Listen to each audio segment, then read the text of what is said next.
The Akko 3068 is a wireless 65% keyboard that many people think is the best keyboard to buy if you don't want to spend the time or the money getting a custom keyboard.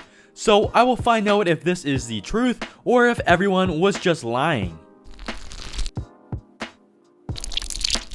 Before we get into the video, I want to thank Yunzi for sending out this keyboard to review, although I will be completely honest in this video.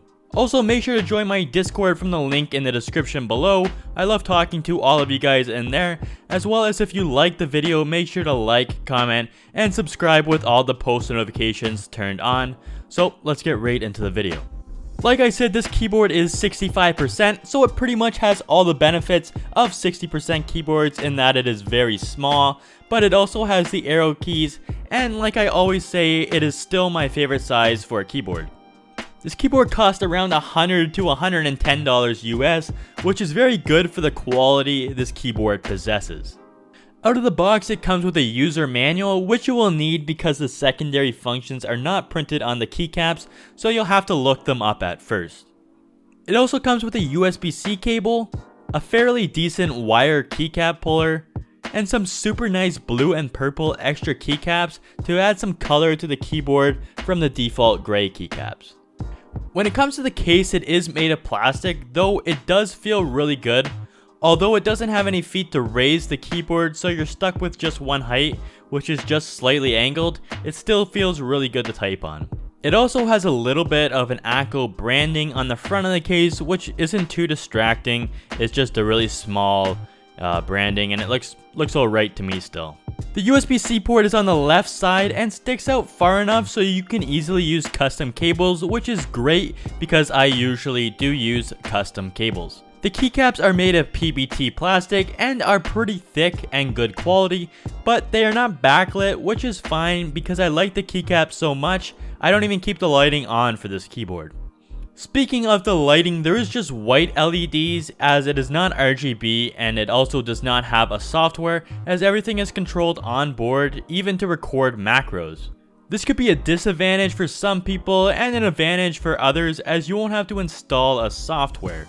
Even though it doesn't have a software, you can still do everything you could through a software if they did have one, so it really isn't a disadvantage to me. I also really like the font on the keycaps as they are super easy to read and they're nice and professional instead of a more gamery font. I have been using the extra keycaps it came with as I like the look it provides the keyboard and gives the keyboard a bit of color to the retro design. I like how the light gray case goes really well with the light gray and dark gray on the keycaps, and it looks super good once you add the color from the extra keycaps in my opinion, but it also looks really good if you don't add the extra keycaps, but to me I just like the little bit of color that the keycaps add. Now on to the wireless function of this keyboard. To enter wireless mode, you switch the back from off to on and hold function and tab to connect to Bluetooth. This uses Bluetooth 5.0. Even though it is a nice feature to have wireless so you can use it without any cables, I wouldn't recommend it for gaming like most wireless keyboards because there really is quite a bit of lag when using it. As for switches, I got mine with Gateron greens, but they also come with Akko's own brand of switches in oranges, blues, and pinks, or Gateron oranges, pinks, and whites. The Gateron greens are like blues but are a bit heavier and I like them a lot more. I usually don't like clicky switches, but these sound extremely good, and the stabilizers which are used on the longer keys are really smooth. I feel like if you got these with some quieter switches like the Gateron pinks, it would be super quiet, which is what it is marketed as. Here's a quick sound test for the Gateron greens.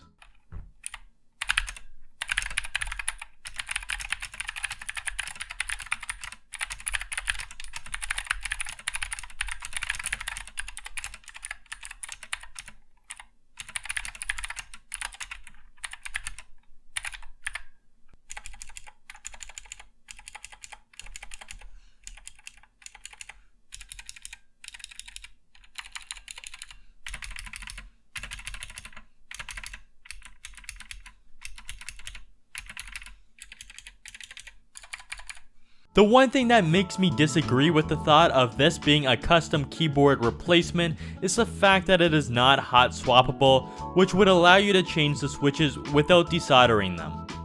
Other than that, it comes out of the box with really nice switches and stabilizers, as well as it has some super nice keycaps and a nice case.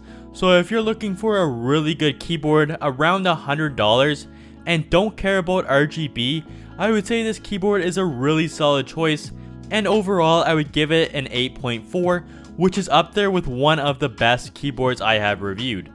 So all in all, I do agree with the statement that the Akko 3068 is a really good replacement if you don't want to spend the money or time building a custom keyboard.